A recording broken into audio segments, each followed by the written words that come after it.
All right, we want to welcome everybody to episode number 9, our Veterans Day special podcast. And we've got a true veteran in here with us today, Mr. Jim Farmer, an old friend of mine that's been fishing a long time. But before that, you was in the Navy. That's right. How long did you tell me you was? 20 years. 20 years that he was in the Navy. So we got a good episode here for y'all tonight, and I've been looking forward to this for a while. Me and Jim's been talking about putting this together for a long time, and it just so happened to work out. We got him in here on Veterans Day. So Jim, we appreciate you coming in, and for those that are on here, it'll take a few minutes for people to start coming in. But for those that are on here that might not know who you are, most everybody does. But go ahead and tell everybody a little bit about you. Well, my name is Jim Farmer, and I live on Lake Lanier now. I've known Jeremy for, I don't know, probably 10, 15 years, I guess. About 15, Jeremy. yeah. Yeah, we fished together way back when Jeremy was first started striper fishing. But been doing it a long time. Grew up in the Midwest on a farm, joined the Navy.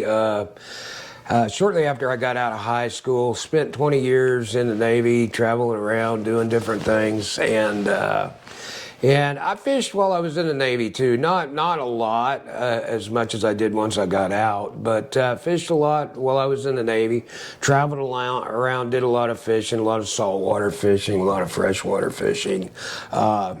Some of the places that I was stationed at in the Navy had some good fishing. I spent 4 years in Louisiana, which everybody knows how good it is down there for fishing. 12 years out west. So there was a lot of good fishing out there, both freshwater and saltwater. And then the last 4 years I was in the Navy, I wound up in Atlanta, finished it out in Atlanta. So you've been all over the place fishing. Oh yeah. You've been all over the place fishing. A lot of different fish. Yeah, so Jim is one of the guys that helped me get into striper fishing. He has since then been converted from striper fisherman to bass fisherman, and we're going to talk a little bit more about that as we go, because I don't know, me and Jim has never really talked. We talked, but we hadn't really talked about why he made that switch. He knows I'm a diehard striper. You're one of the ones that helped me get hooked on it. Yeah. So, but Jim, I think I made mention here when we had Mac on here.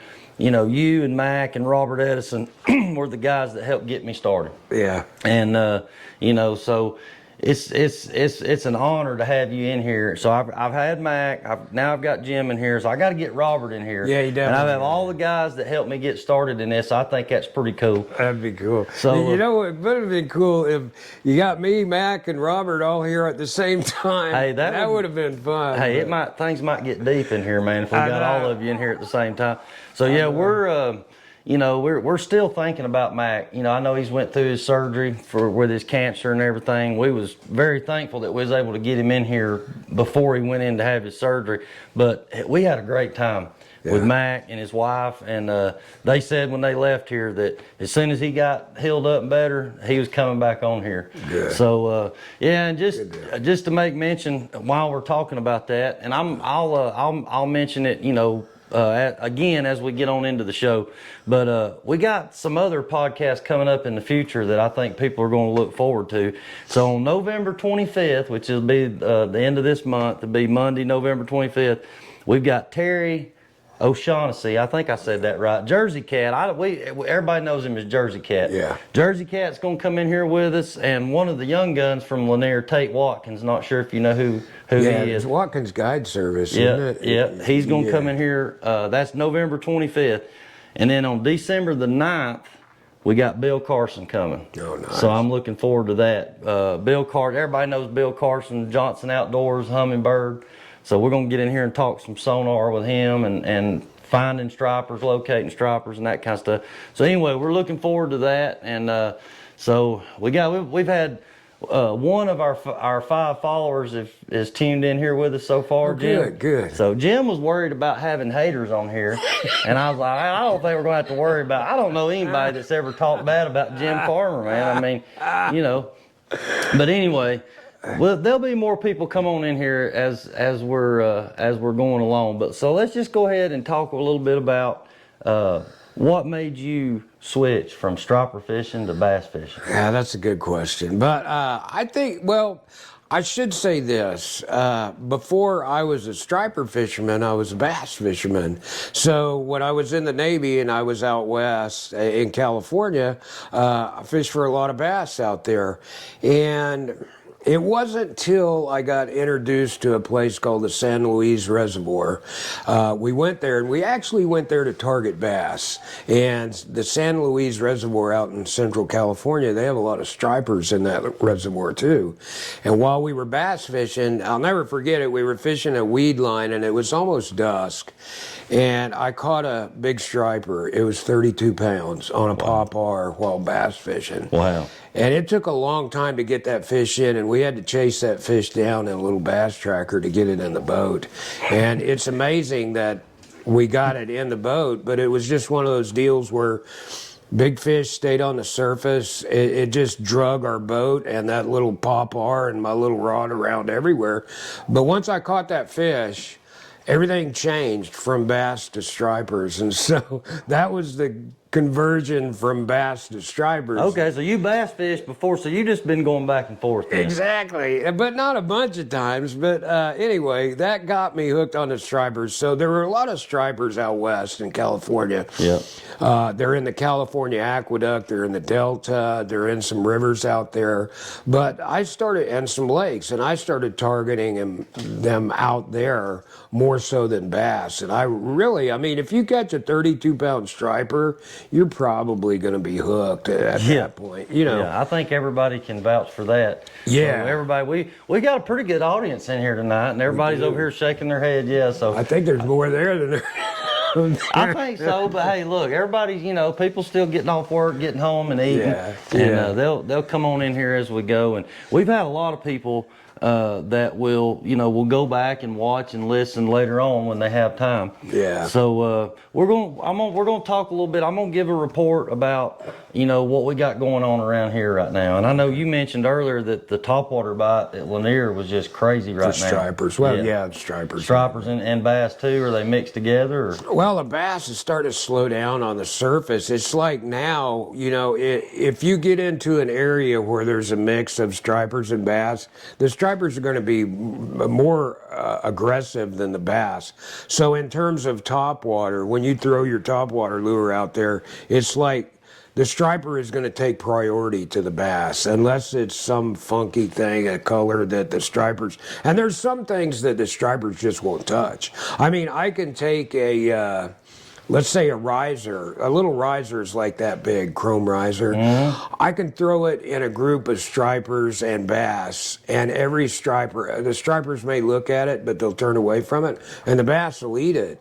But there's certain things that a striper will eat that a bass won't eat. So sometimes it's hard to figure that out. But right now on Lanier, there's a lot of aggressive stripers on. So is it just the difference in the size that they're keyed in on? Is that what makes the biggest? Well, for stripers, yeah, because a lot of times they're keyed on like a thread or a pod of thread fins, right? I mean, the thread fin may only be 2 inches long. Yeah, well, a striper, he's very focused on that size bait. So if you were to throw, say, a bigger walking bait or some 4 or 5 inch bait in there, chances are he's not even thinking about anything like that, so he's gonna, he's gonna turn it down. But it just depends on where you're at too. I mean, look at all the bluebacks. If you get into an area that's got a lot of big full-size bluebacks, mature bluebacks, 5, 6, 7 inch bluebacks. Yeah, you might find a fish or a group of fish that are going to eat something a lot bigger. Right. Right. I took a picture, man. I should have showed it to you, but I took a picture of last Monday. I caught all of my fish, stripers and bass, on an OG, and you know what? But that's a big bait. That 20 gram or 30 gram OG is a big bait. Yeah. And by the end of the week, I was catching them on a riser. So what I did was this morning I went out to the boat and I set the OG right beside the riser to show you the difference in the size of the two baits. But it was the same fish that's in it. So I guess taking the picture, I was going to make a point that, sometimes they want that big stuff, like a full-grown blueback. And then there's other times where that riser's only 2 inches long, like a thread fin. Sometimes that's the deal. Well, we're going to get into that a little bit more. So look, I had earlier, and I'm going to say this too before I start on this. I'm getting ahead of myself, but I made the post, but we want to make this announcement for the people that are viewed in right now. Jim brought some cool stuff to give away at the end of this thing. Yeah. So if you comment on our live feed, you're going to have a chance to win. He's got 2 sets of line cutters. Hold them things up there to the camera. Yeah. And I mean, anybody that fishes. Kind of hard to see, but I can open these up and show you. Comes with the lanyard and everything. Yeah, this is pretty cool. You're gonna get a. Now, what is this? A bottle opener? This is a bottle. Well, opener. it is, but it's a challenge coin. So here's my little line cutters. They're little. Man, these come in handy. I use these for cutting my braid and line. Just out there, you just need a good pair of clips or scissors, something like that. And you're actually on their pro staff. Yeah, I'm their pro staff. I'm one of their pro staff guys. So this is a little line cutter. I've been using that for a while. Man, it comes in handy, especially if you're using braid and you're retying or stuff like that. Yeah. So it's a little lanyard. Right Am I eligible to win one of these? No, you can't. All right, so only the people that are comment and have a chance to win one. I'm gonna have to get online and order me some of this. That's pretty neat. Pretty cool. Yeah, I like how you can just put that around like when you troll a motor and you can, when you're rigging stuff. That's pretty nice. Yeah. But for me, I've got the ones that has a real little clip on it, and I usually leave them clipped on under my throttle. Yeah. And when I need them, I have to go get them.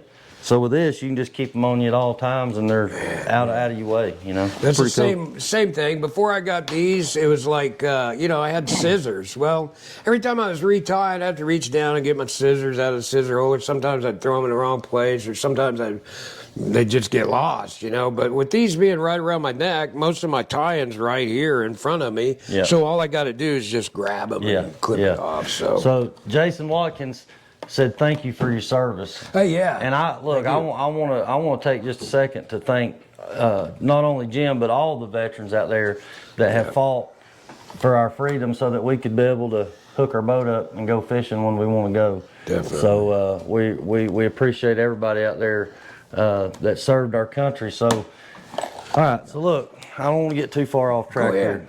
But we was talking about the difference in the thread fin, fish feeding on small bait versus big bait. Yeah. I had a guy message me earlier with a question here, and I'm going to read it, and we'll talk a little bit into this right here.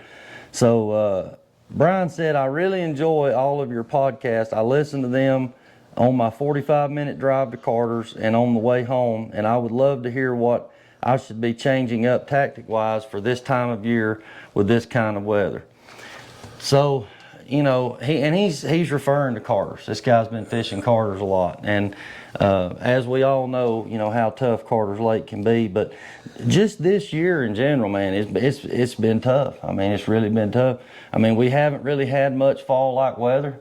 The only advice that I could give somebody right now, it kind of goes back to what Jim's saying, is options. You cannot have enough options this time of the year. I mean, literally. You better have your planer boards, you better have your free lines, you better have some down lines tied up, you better have some split shots on the free lines.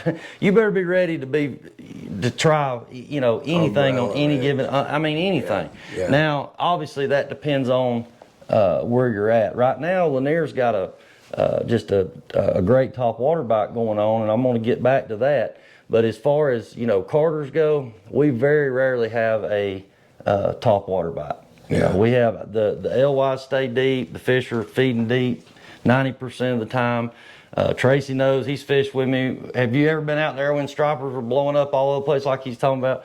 So it just don't happen. It's different. But the only thing I can tell you right now about Carters that I know, I honestly hadn't been fishing Carters a lot, but I've been talking to guys that have been, Lynn and other guys that have been, and you know, from what I can put together, the fish are moving a lot. Yeah. I think that's kind of normal for this time of year. You know, you got the water temps are really just now starting to come down. And you know, it's got the fish on the move. I mean, they are moving. I mean, big time moving. So, yeah, Matthew said it's top water or nothing. Yeah, there was a question. Go back just a little bit. I think it was Matthew that said something about asking swim baits if you could go up. I don't know if you can scroll up. Scroll back up there for us. Yeah, there was a question there somewhere, and I just caught a little bit about the swim baits or something. So but see, we start talking about giving away free stuff, man. Everybody starts coming out of the woodwork. I would too. Works, I don't blame you for this stuff. But I think it was Matthew that asked about asking me about something about using swim baits for stripers or something. I think if we can't get it back. But Shannon, if you can get that bar, you got to click the bar and then slide it up. if you can, There you go. There There you go.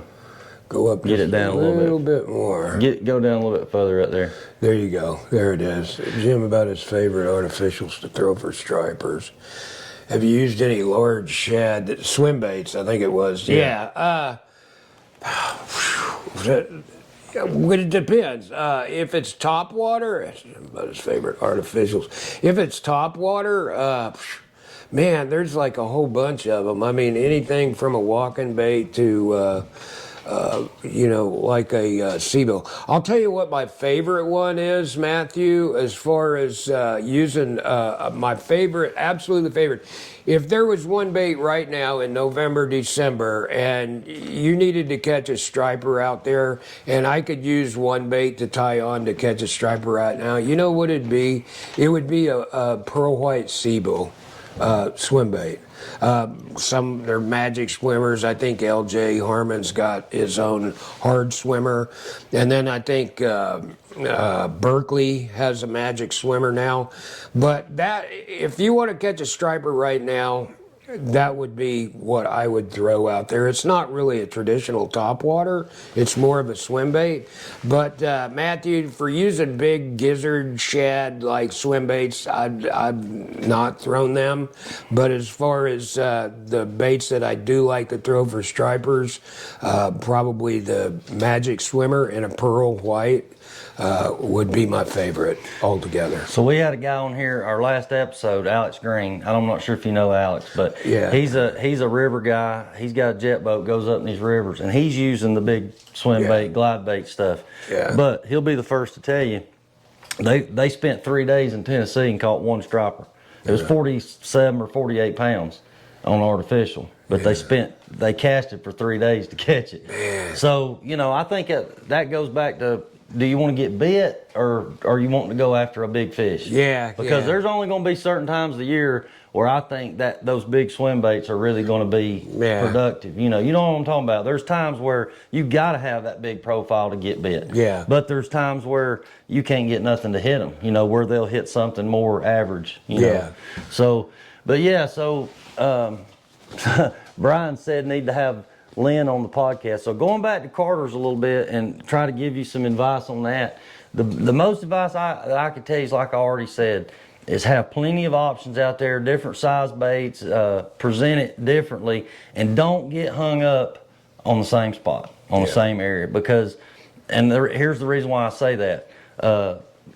Brian said we need to have Lynn on here. Lynn told me the other day that he got on some fish at Carter's, I think out in the mouth of Doll Mountain.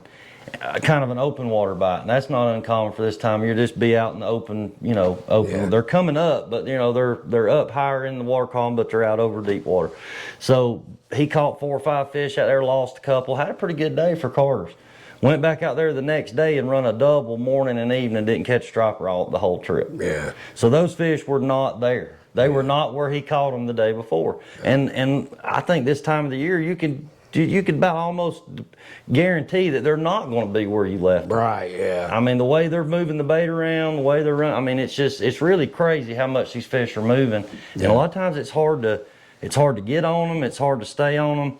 That's, the problem I've had lately. We've had some really good days at times, but we've also had days where you had to search hard to find them. You know what I'm talking about. Mm-hmm. And then when you got on them, you couldn't stay on them. Yeah. They just wouldn't stay under the boat. They're real spooky like, you know. And I mean, we're trying everything. We're thumping to see if that works, or we're not thumping to see if that works. And sometimes you get one hooked up and it gets them all fired up. And you can keep thumping and they'll stay around for a little bit. Mm-hmm. But here lately for me, fishing like at Notley and Carter's, different places like that, the fish they will not hang around long. Yeah. If you get on something, you get 2 or 3, man, they're gone. Yeah. And then you're back on the hunt again. I think it's typical for this time of year. It's typical for this time of year. So I think when the water cools down a little bit more, they should settle in, wouldn't you think? Yeah, but I think the bait will settle in a lot more then too. Yeah, the bait is going to go to where the warmer water's right, at. Yeah. And they're going to stay there more so than what right now. I think the water quality's kind of up and down all over the place, and that's what's got them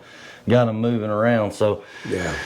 I wish I had a better answer for you, Brian, but I appreciate you sending that question and that comment right there. So we appreciate all these people that's tuning in. Somebody just asked the same question. What's his favorite topwater lure for Lanier? So you already said a walking bait. Is that what you? Well, now that you're asking my favorite topwater bait, just to generalize, I gotta say my favorite topwater bait is the one that I used to make. Would be the popper, the emerald popper. Emerald popper, yep. Out of all the topwater baits, I could probably name my top 5, and the emerald popper would be number 1. Number 2 would be the 4-inch pearl walking bait. I think who makes it? Spook Junior. I don't even know if they make a pearl, but if you couldn't get the pearl 4-inch, Spook Junior, they have like a bone-colored Spook Junior. It's hard to beat a bone-colored spook, man. Yeah, for stripers. And I keep one tied up all the time for this time of year. Oh, yeah. Now, the third one, which I really started using last year, was the I'm a Skimmer and the I'm a Skimmer knockoffs.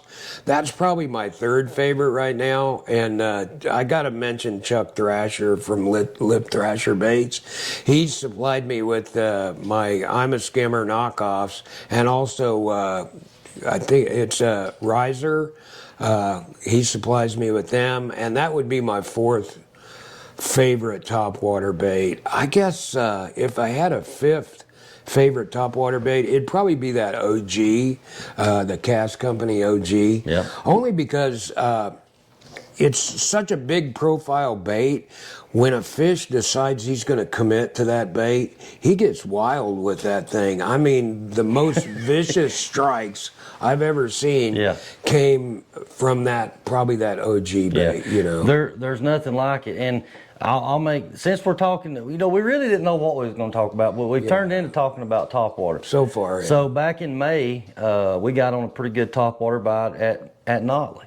But it was a little bit different than what we're talking about right now as far as, schools of fish. I mean, occasionally a school of fish would come up, but they'd come up for a short amount of time and go right back down. Mm. It was kind of one of them things where you just had to be in the right place at the right time. Yeah. But you could pull up on a point, like a wind-blown point or something, and you could just blind cast that.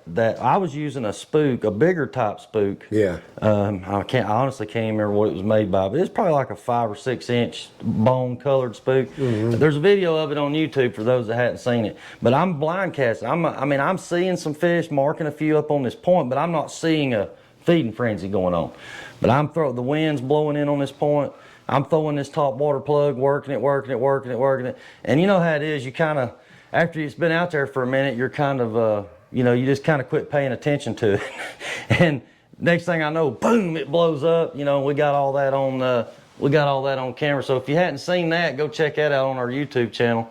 Got a pretty cool topwater Lake Notley striper on there. But somebody said north or south of Browns Bridge. That's always been been a question. Yeah, You know, yeah. right now I would think Mid Lake's probably.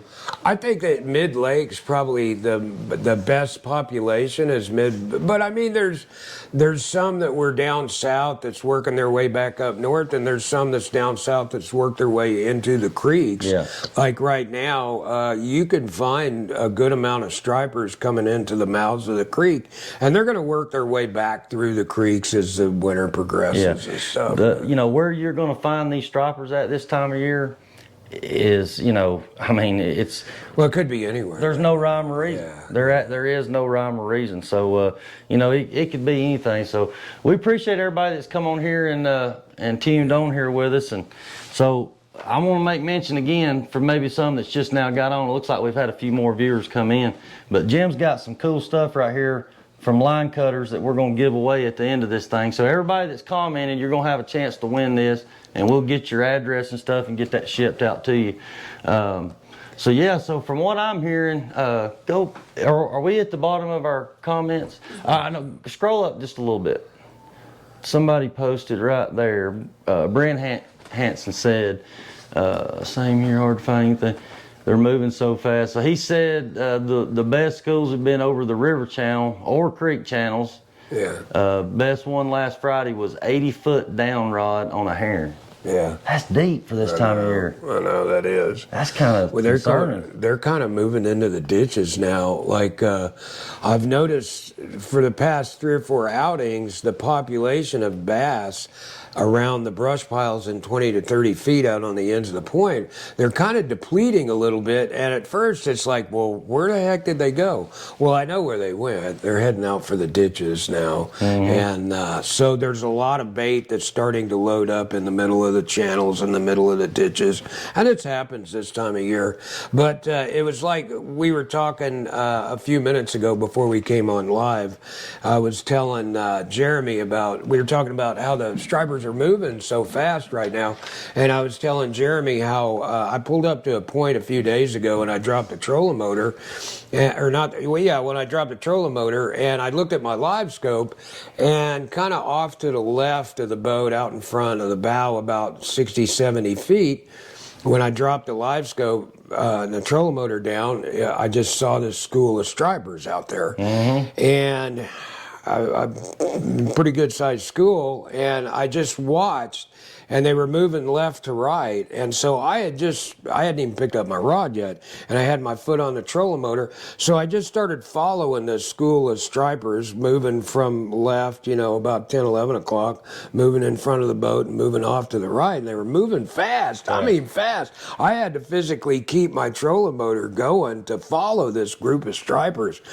So I just picked up a topwater IMA skimmer, and I led them like you would do shooting a duck. I just led the group of stripers, and it was so cool. I mean, forward-facing sonar has changed so many things, but I led that school of stripers, thought about where they may be in the next second or two, and I made that cast with the IMA, and I watched the live scope, and just as soon as that IMA splashed, every striper in that group just immediately turned and started heading for the surface. Well, they wasn't that far below the surface, so by the time I looked back from the live scope to my bait, I knew they were right there, and poosh, one of them just snatched it up. So there again, live scope has been brought up again. Yeah. So that gets brought up on every episode. I know. Gets brought up on every episode. So it's got to where, everybody that I'm talking to is saying, some people say, it's not really an advantage with striper fishing. Yeah. Some people say it is. Could be. I think it depends on the situation and the depth of water you're fishing, the kind of water you're fishing in. If you're pulling big shad in shallow water, I don't know that it's really helping you that much. Oh. But from what Alex Green said, he's talking about in the river, he said from 10 foot or deeper, it's very effective. I'm sure it would be. I was just going to say, for your deeper water, there's no reason why you couldn't use live scope to successfully striper fish. Yeah. And in the summertime, they're all down deeper. I mean, you could set up, well, my live scope, it doesn't look 150 feet down, but I think you can set that transducer to where it's going to look lower instead of up in that first 40 or 50 foot column. Yeah. So what was the biggest thing for you making that? So you said you bass fished and then you went striper fishing, Yeah. and then you went back to bass fishing. Yeah. What was the hardest thing for you going from stripers back to bass?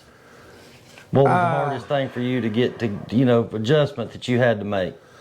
Well, the biggest adjustment I had to make was the gear.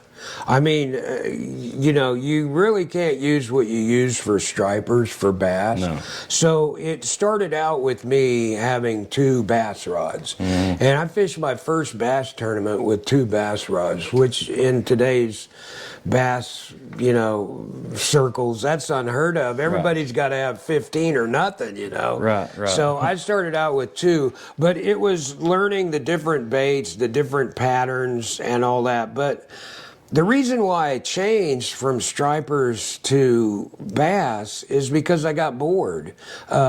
I got bored striper fishing. I got bored, doing the things that you generally do striper fishing. I was just looking for more of a challenge. And I've said this before on different podcasts, and I'll say it on this one too. Anybody that makes that transition from bass or from striper fishing to bass fishing, when I was fishing for stripers, I thought it has to be so easy for somebody to catch 5 bass. I mean, who couldn't do that? As a striper fisherman, I was saying that. How could you not catch? Because we catch a lot of them as by-catch, and we sling them like, bass, throw it, We'd take a 5-pound bass and just chunk it like it was nothing. Oh, don't say that. No, I ain't never done that, man. What do you...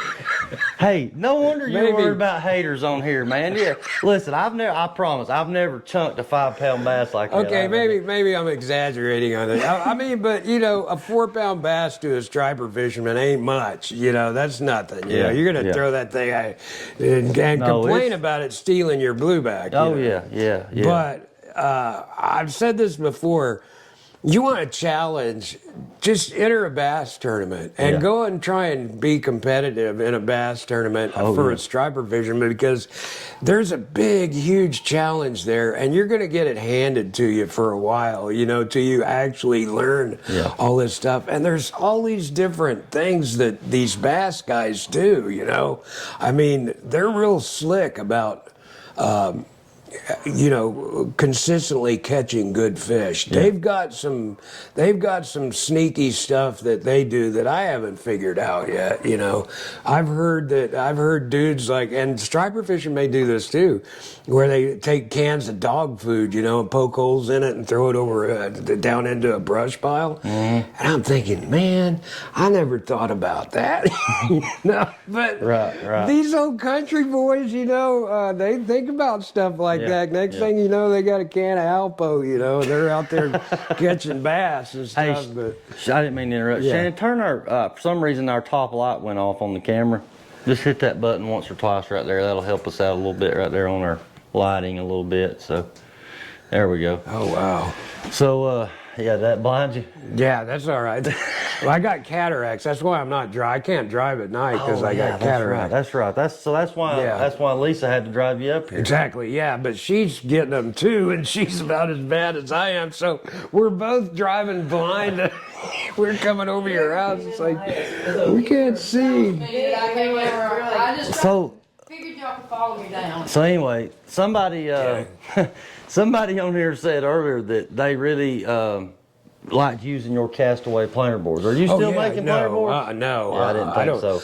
I got rid of all the stuff to make planer boards. That way I couldn't pick it back up.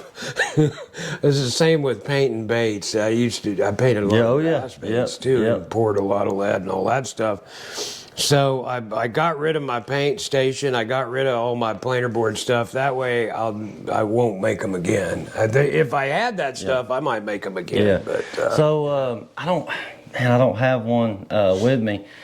Hey, Shannon, run down there to the boat and grab one of my planer boards out, and we're going to talk a little bit about that because Jim is the one that inspired me to make those planer boards. I kind of copied you on it, but yeah, I started texting Jim. I was like, hey, I need some planer boards, and when he told me he wouldn't make them no more, I was devastated. I was like, man, what am I going to do? I'm so used to these castaway planer boards. yeah. But whenever I started to make mine, I was looking at it and I thought, is there anything really I could do to make them any better? Because they're pretty good like they are. I mean, they pull great and everything. And the more I looked at it, I thought, and we talked about it before. The reason why you used that metal plate on your planer board, Stainless steel plate, was so that you didn't have to use any kind of counterweight. Right. It's set even, because we talked about that before.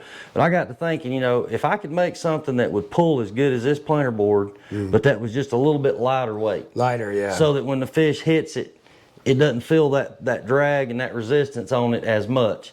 So what she's went to get is I basically copied your footprint of it, but I just used Lexan instead of the metal plate. Right. And I did have to counterweight it, but I don't know that you've ever seen one in person. So I got to get, since I stole your copyright on that, I got to get your approval of it. Yeah. And, but yeah, I Should can't be okay. I can't. In the mail. Yeah. Yeah, I can't remember. We'll work out something. Yeah, everybody's making their making on planer boards now, and MacFar, he's got a great planer board. Used to be the Manalina boards. Yeah, this is an old one. It don't look as pretty as the one in the bottom. Yeah, that's all right. Yeah, they're in there somewhere. Yeah.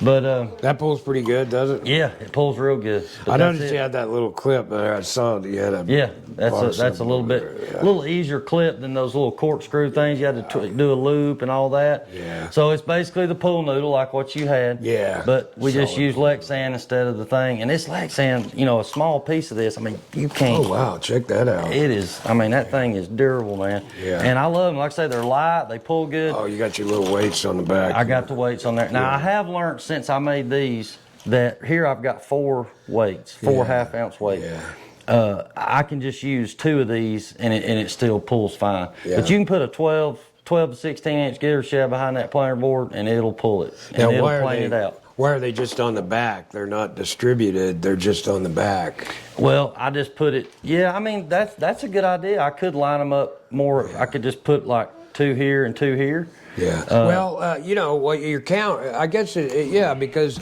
you've also got this weight up here with your stems. Yeah, I was just trying to balance it. Yeah, Balance so it. that makes sense. Yeah, because when I was building these, I'd set them in my bait tank in there and Watch kind 'em. of see how they do. Which when you hook the line to them and you start pulling, that changes it as well. Yeah. But yeah, I mean, there's a lot of we made these for ourselves, and I've sold some to some people. But yeah, if I owe you anything on that copyright, you let me know. I don't think so. What do you think, Lisa? Should we let him go on that? She's my legal advisor. Yeah. Too, So I got it. We're about 30 minutes in this thing, but I've got to tell a little bit of a story. Okay. A funny story on Jim. When I first got to know Jim. Probably. Yeah, when I first got to know Jim, I was fishing with Brandon. Me and Brandon was fishing together, and Jim asked us to go to Hartwell and fish it was then the SBCC trail. Yeah. And we had never even fished a tournament like that other than like the Oakwood Club tournament, that kind of thing. Yeah. So we go up here to Hartwell. We've got a cabin and all this, and Jim kind of takes us under his wing, and we don't know nothing about Lake Hartwell. I'm bringing all this up because we're fixing to go to Hartwell here again in January to fish this tournament. But so I'm taking in everything I can take in from Jim to try to learn, because I know that he's got a lot more experience than I got. We're just starting out, Yeah. But the funniest thing, and I'll never forget it though, was we got up there and for some reason we was needing bucktails. I can't remember if we was pulling umbrella rigs or what it was. Could have been. I don't. But Jim was in there. Jim had this magnifying glass thing. This what do you call it? That you look through. It's And a it's got magnifier, I mean, this thing was huge. Yeah. And you was in there tying those Bucktails. cutting those bucktails Yeah. through that magnifying glass. But Yeah. I won't never forget you in there working on that. Was But that in the shop before we left? No, or- that was at the At tournament. Hartwell? That was while we was at Hartwell. You was tying bucktails. I won't never Really? forget that. No Yeah, kidding. Yeah, but it was, I was going to ask you, have you got any advice, any old school advice leading up to Hartwell? Because that's where we're fixing to go fish our next tournament. Man, I mean, we're talking about striper fishing, right? And that's been 15 years since we went up there. Yeah. And we struggled then. We did funny. terrible. Well, I mean, my advice for Hartwell this time of year, it's the stripers. It's about like Lanier. I mean, they could be anywhere, but also you got hybrids in there. It would be the same advice I'd give somebody on Lanier. Just do the same thing. Pull your Well- reins. Location is probably the biggest. Locations there, and Hartwell's a big lake. Yeah, it is. Hartwell's a big lake, Yeah. and the thing about the tournaments is the hybrids and the small stripers ain't gonna help us. Yeah, we're looking for two good ones. That's what we're gonna be You going might for. want to go up one of them creeks or something like Tougaloo or something like that. Yeah. Way back up in there, Yeah. to find a big one. So yeah, lots. The Striped Bass Challenge. Those guys, they've done a great job with that. It used to be really big when it was the SBCC and Warren Turner run it. Or even before that, when it was the NSBA. The NSBA, that's right. Yep. NSBA was probably bigger than the SBCC. Yeah, they'd have like $15,000-$20,000 payouts. Well, they'd have boats. I can remember fishing a Cherokee tournament, and they had 3 boats that they gave away at that tournament. Wow. It was like our national championship Gold Cup series, and they had, I'll never forget it, they had a big Sea Pro, which was a big old Sea Pro that Mike Green won. You know who Mike Green is? I think I remember that name. He was one of the good ones, but, and then Randy Dover, he's a... Shane Foster. Yeah, all those guys, but they gave away 3 boats, and we were in the running for one of the boats. We actually sat in the boat for a little bit. That was back before the SBCC when they had the NSBA, and man, we had forgot about the tournaments. NS. Yeah, we I had forgot about tournaments, that. 100 boats, over 100 boats in those tournaments, and a lot of money, and it just gradually kind of went downhill from there. But Yeah, I think a lot of things played into that. There was, the economy went through a swing the during that recession, man, because we were doing real well and the money was flowing and they were having all these big tournaments. And if you remember, we had that recession that we went through, and gas prices went up, and everybody run out of money, and it's like the NSBA just kind of went down. Nobody wanted to pay because we talked about that earlier. It costs a lot to tournament fish. It cost a lot. Yeah. And so I ain't trying to change the subject, but Yeah. actually I'm working on trying to get some guys in here, some catfish guys in here. Yeah. So look, it's been great this year. This is the 9th episode, and Terry and Tate will be number 10, and then Bill Carson's going to end the year out for us with the 11 episodes. Yeah, that'll be good. We wanted to do 12 episodes, but we're going to fall short with 11. But next year we're going to change this thing up a little bit. We're still, everybody knows I'm a striper fisherman. Yeah. And I'm not planning on converting to bass. I just can't make myself do it. You never know. But we want to get some other guys in here. I got, I think in February, Adam Parker's coming. We're going to talk crappie fishing in February. Yeah. And then, like I said, I'm working on, I can't say a whole lot about it because I'm not sure of it yet, but I'm working on some catfish guys that fish the Big King Cat Trail. That, as a lot of people know, there's a lot of drama going on from this past weekend from that. But hopefully we can get into more of that if I can get these guys on here, because I want to learn more about that. They've got a great trail.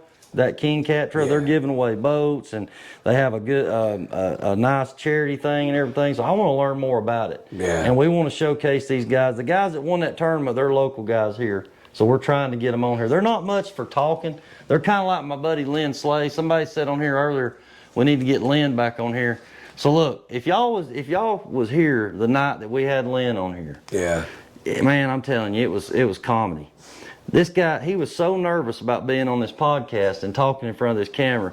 He walked around here and he paced, and he said, I ain't gonna do it. He was like backing out with like 5 minutes to go. Oh, no. And then when it come time, he come over here and sat down, And like he hit a light switch and he starts talking and like everything's natural, you know. I'm like, see, Yeah. it ain't that bad, you know. Yeah. But somebody said we need to get Lynn back on here, and we'll work on that. We'll see if we can't get Lynn to come back in here. Yeah, with us. So Keith, Randy did win the Blue Wave. That was several years ago when Randy won the Blue Wave. Randy's won everything. You know, I'll tell you a quick story about Randy. This was several years ago, and a lot of people probably don't know this, but we had a big tournament over on Hartwell. I think it was like one of the Gold Cup Series tournament. This is going back at least 10 years, and Randy will probably remember this too. But Randy was one of the most competitive guys over on Hartwell, Randy Dover for Striper, all of the Striper. And we all knew he was going to do well, if not win it. You know, him and his partner had been winning a lot of tournaments. So he doesn't show up for the launch for the tournament. He's Really? not there. So we find out a little bit later they had pulled in to get gas at a gas station when they got to Hartwell from his house. And he told his buddy to put gas in it while he went in and got some coffee or did whatever Randy had to do.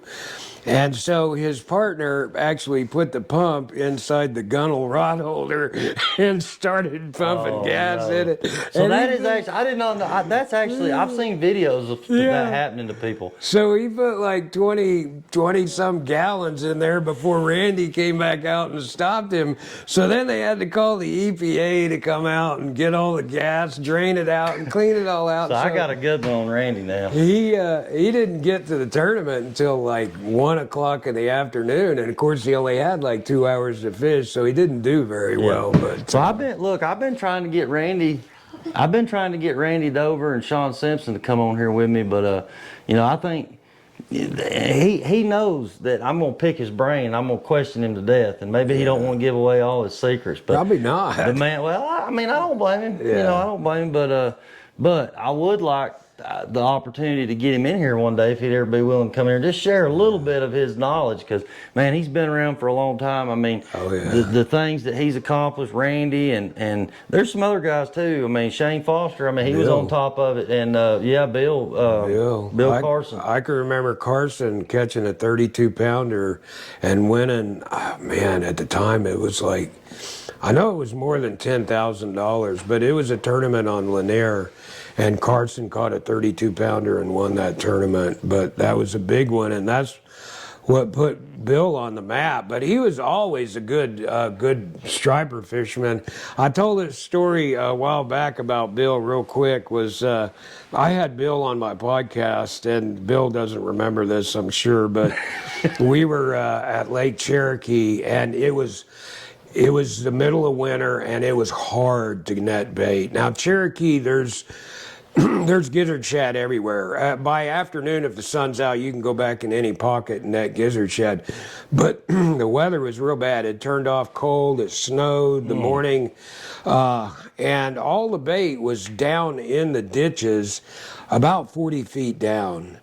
And of course, most people, you know, like us, our ropes on our nets were only 25 feet. Right. So we couldn't even get down there to that bait. We threw and threw and threw and tried to get bait. Well, we noticed old Bill Carson out there. He's just slinging and he's bringing in bait. He's not too far. And it's probably about 4 a.m. in the morning, and he's not too far from us. And they got their lights on, and they're bringing in bait. And we're like, well, how are they doing this, you know? And it was kind of funny. I told Bill after it was all over with, I asked Bill, I said, "But how you guys getting all that deep bait out there?" And he said, "We just put an extra 25 foot on our net rope, you know." Mm-hmm. And, well, we didn't think about putting another 20. I've done that at Carter. And see, now they're actually making, they didn't have this back in that day, but now they're making a deep hole net. Oh, is that right? It's got tape around the bottom, and it comes with a 50-foot rope. Really? So basically, what those guys learned a long time ago, that somebody else has already, you know, manufactured that, and so the tape is designed to keep the net open all the way down. Yeah. The net will stay open all the way to 50 foot. It will not close up with that tape. The only thing I've seen about those nets that I don't like is they're light. They're just not real heavy. Yeah. They sink really, really slow. But when they get down to where your bait's at, they're still open. See, most standard nets, when you throw it, by the time it gets 25 foot, it's done closed up pretty much for the most. Right, It wouldn't matter yeah. if you put, 100 foot of rope on it. Eventually, it's going to just close up. So they've come out with stuff to Yeah. to make provision for that. So Well, that makes sense. hey, Keith McKinnon, I was asked to ask you if you had a video on that of catching a fish, a gar or striper or anything on that new rod you won on our last episode. Maybe Keith's listening, he'll comment back on it. So we're waiting on our video, Keith, so you can let us know. So every time I think of Keith, I think of the Oakwood Striper Club. And I'm actually going to be going there next Monday night for their meeting to sit and talk with those guys, which I don't really feel like much of a guest speaker because, it wasn't that many years ago I was part of the club, and I joined it just like a lot of other guys to try to learn stuff, Yeah. And those guys, I'm gonna pick at a few guys, but when I started doing the Oakwood Striper Club, there was a few guys in there that helped us and talked to us and stuff. But you had a few of the older guys in there that, kind of like we was talking about with Randy, they're not gonna give up everything. And Right. hey, I understand it because it takes a lot to learn this. They put in a lot of time, spend a lot of money, a lot of effort to figure it out and learn. And you don't want to just freely tell everything that you've learned, Yeah. especially when you're in competition, you're tournament fishing and that kind of thing. I get it. Yeah, well, there used to be a third striper club on Lake Lanier, and they had the right idea. And I don't know if any of the other clubs do it now, but on the striper club that used to be on Lanier, you would have to switch partners every month, and you do a blind draw. If you were a non-boater, you were put with a boater, and you couldn't be with the same person within a 3-month period. So everybody got to fish with somebody else. So you didn't have these secrets, these dudes that's keeping all these secrets because you're fishing with another dude every month, so there really wasn't any secret. And the good part about that was everybody learned, you know. That striper club kind of went by the wayside, but I was going to tell a quick story about that striper club and spit out a couple names with dudes that you may probably know. But I think it was the North Georgia Striper Club, and this was going back 20 years. And so I joined that club, and I was telling Lisa we had 4 away tournaments a year at different lakes, and the first club tournament I had with these guys was on West Point. And so we were all spending the night at Highland Marina in these big double wide trailers that they had with several bedrooms. So these guys drank beer lots, and everybody drank a lot. And we barbecued that night. It was my first time in the club. Barbecued that night, a lot of beer drinking, a lot of that stuff going on. And everybody went to bed about midnight, 1 o'clock. We had a tournament the next morning. Well, about 3 o'clock in the morning, I hear somebody in the kitchen start yelling, "Fire," right? And so I'm like, what's going on? And I hear people running and stuff. I'm new to the club. I don't know hardly anybody. I come out of the bedroom, which I was in this bedroom with about 3 other dudes with sleep apnea. Everybody's snoring. So it's fire, So I've come out running out of the bedroom, and the whole back end of the place is on fire, right? Oh my gosh, are you kidding? So I'm like, holy cow. So somebody's like, get a hose, and then somebody's in the kitchen with a pan, and they got like a sliding glass window, and they're throwing pans of water out the window. And this was what, the North Georgia This is Striper? North Georgia. This is my first. So anyway, we got the fire out. What had happened was we barbecued out on the back deck, and one of these numbskulls, before he went to bed, he just dumped all the coals off the deck. Oh, no. Well, it was this time of year, and there was leaves everywhere, so the leaves caught on fire, and then it caught the deck on fire, so the deck was burning down. So that was a. So with that being said, Matthew and Keith, the Oakwood guy, y'all gonna have to spice it up a little bit. Y'all are too boring, according to Jim. He's telling all these old stories about the old Striper Club. But no, with all jokes aside, I'm looking forward to going and talking with them guys. It's just like sitting around talking fishing with your buddies, and I'm hoping I can learn from them just as much as maybe they can learn from me. That's what it's all about, and that's why we started this this podcast. So look, we're starting to get low on our time here, but we got a couple other things that we want to talk about. I want Jim, this is a Veterans Day special podcast, and I want you to talk a little bit about your time, your 20 years in the Navy. Yeah. Well, I joined the Navy shortly after high school. And, I'll say this about joining the military, and if anybody's interested in doing it today. I was lucky when I joined the military because I don't know if they still do it, but we had the ASVAB test, and you had that in high school, and it kind of gave them an idea how smart you might be. Right. So when I joined the Navy, I did well enough on my ASVAB test to where I got to go to school, so they teach me a trade, So my dad had told me when I joined, he said, Jim, whenever you join, make sure you do this. Make sure you get everything in writing. And he said, if you can, he goes, let them teach you a trade that you can use when you get out, which was pretty sound advice, So I said, okay, I did that, and I did. They sent me to school. I was an aviation electrician starting out. So, I spent 20 years in. I worked on pretty much fighter aircraft the whole time I was in. But I had a lot of fun at it. I mean, I really, really enjoyed what I did. That's why I stayed in for 20 years. But I learned a trade that I really enjoyed. I really enjoyed working on the aircraft, and I got to see so many different things and fish in so many different places. I will say this, it would take me forever to tell stories about this, but if you really want to read about my Navy career and what I did in the Navy, well, you can go to my blog, and that's the Castaway blog, castawayblog.com. And in castawayblog.com, you can look at Sea Stories section, where I tell a lot of stories about what I did in the Navy. We don't have time to tell stories about that tonight, but a lot of things that I did in the Navy, I wrote down in a blog. I have a blog. It's pretty popular. A lot of people I've read it. Yeah. Have you? Yep. But a lot of people go there. But, one of the reasons, there's several reasons I do my blog.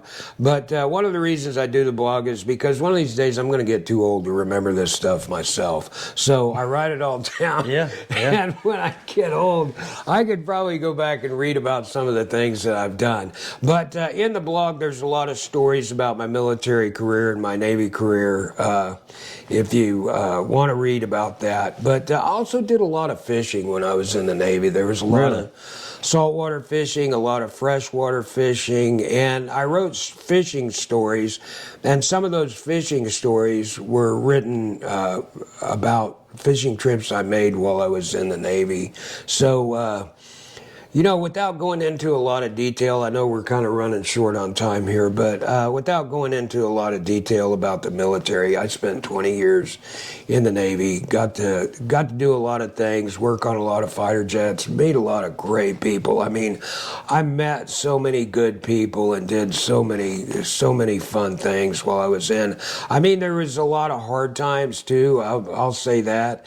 And, since it's Veterans Day too, I want to make mention of it. There was friends that I had that passed away while they were in the Navy, and they never got a chance to grow up. I'm 64 years old now, and I think about these guys, and some of them didn't even see their 30th birthday, Yeah. And, there were guys like that were my good friends, and I think about them too, so I wrote about them in my blog too, so there's a few stories that I wrote about guys that aren't with us. These are good fishing friends of mine too. Yeah, so there's a couple stories in there about those guys, but since it's Veterans Day, I wanted to mention them. Absolutely. So.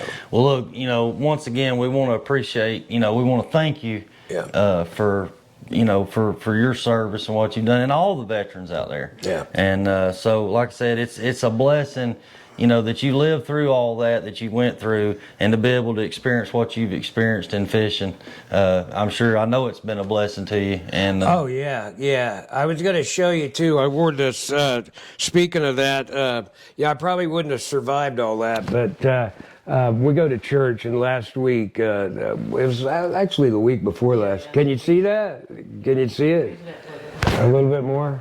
Yeah, but anyway, they had a guest speaker at our church, which falls into line. I probably wouldn't be here today if it hadn't been for this right here, and having faith and believing in Jesus. And, I've said it before, I'm 64 years old, and I don't believe that I'd be here today if it wasn't for my faith, Yeah. And it's taken me a long ways. It's taken me to right here tonight talking about my faith, but I know it was a while back when we first started talking about me coming on here. Yep. I wanted to make sure that there was certain things that I wanted to talk about. One was a little bit about my military career, and there Yep. was another one was about my faith. Right. But it's November the 11th today. I was actually baptized in the Etowah River on November the 8th in 2020. Okay. So, yeah. So, I didn't know that. yeah. So Lisa and I, we were talking. Now this was prior to 2020. We were talking about both of us finding a church to go to, and Lisa's daughter, she had some friends that lived out by the Etowah River, and Lisa's daughter, she was getting married, and she was looking for a place to get married, and there was a little church out there by the Etowah River, and she told Lisa and I that she wanted to get married in that church. So Yeah. Lisa contacted the church. We got hold of the church. Beautiful little church sitting right there, right by the Etowah River.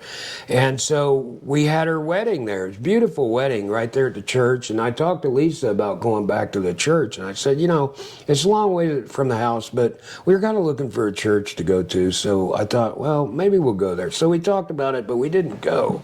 And then Danny Pruitt called me up, and he asked me if I wanted to be on the podcast, Fish Yep. North Georgia. I said, yeah, and he said, well, be out here at this location at this time.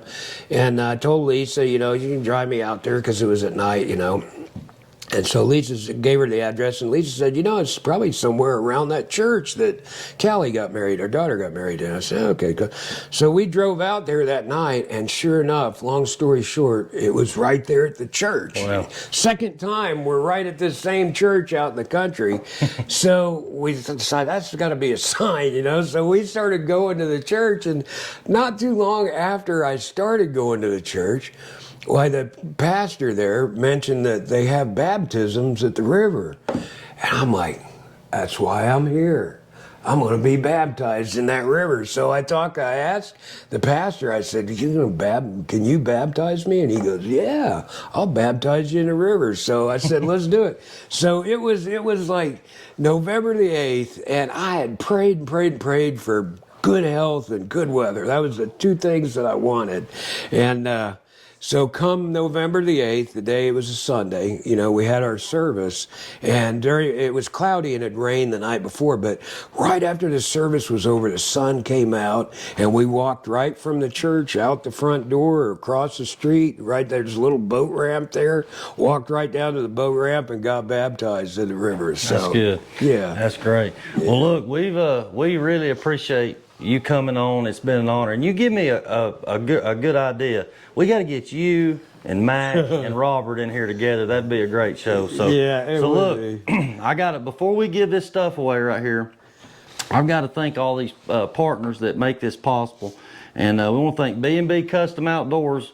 I think everybody's pretty familiar with Brian Avery with B&B Custom Outdoors. Appreciate them. AA Graphics and Signs, Jill of All Trades, Simpson Trucking and Grading, Tangle Trout Cabin Rentals, Captain Max, and we got a new partner. He's actually here with us tonight, Mr. Tracy Parker with Heads Up 2 Taxidermy.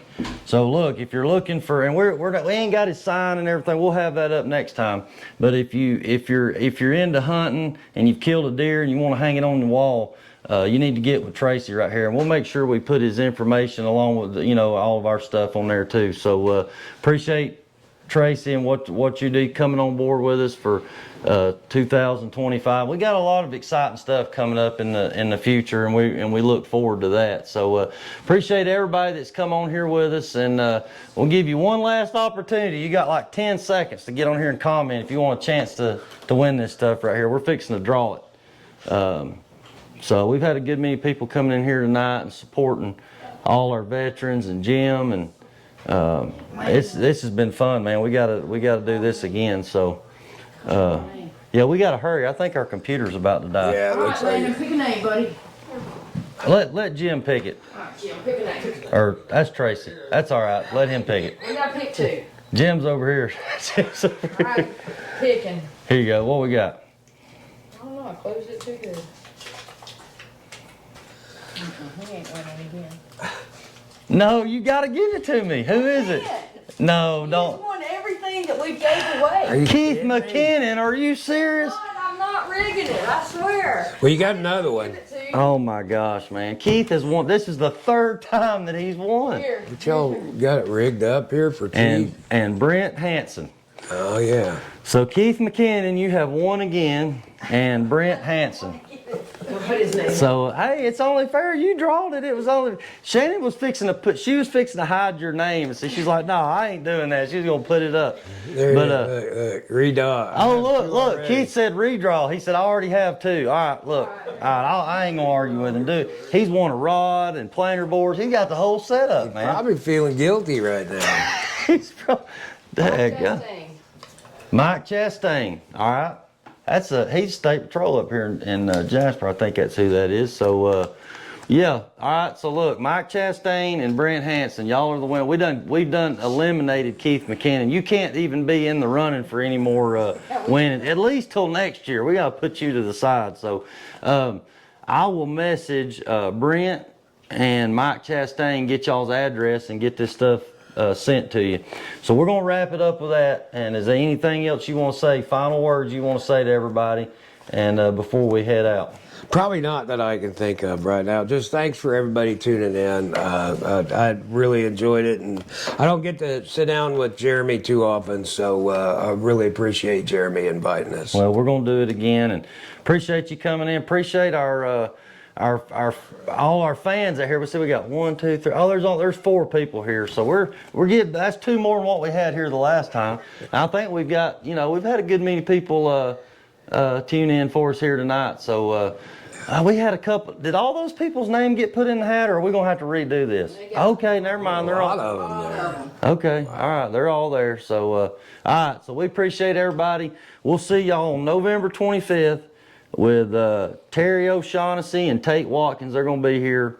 And on December 9th, we're going to have Bill Carson with Johnson Outdoors and Humminbird. So y'all tune in on that one. So that wraps us up for tonight. We appreciate everybody tuning in, and we'll see you next time. Thanks.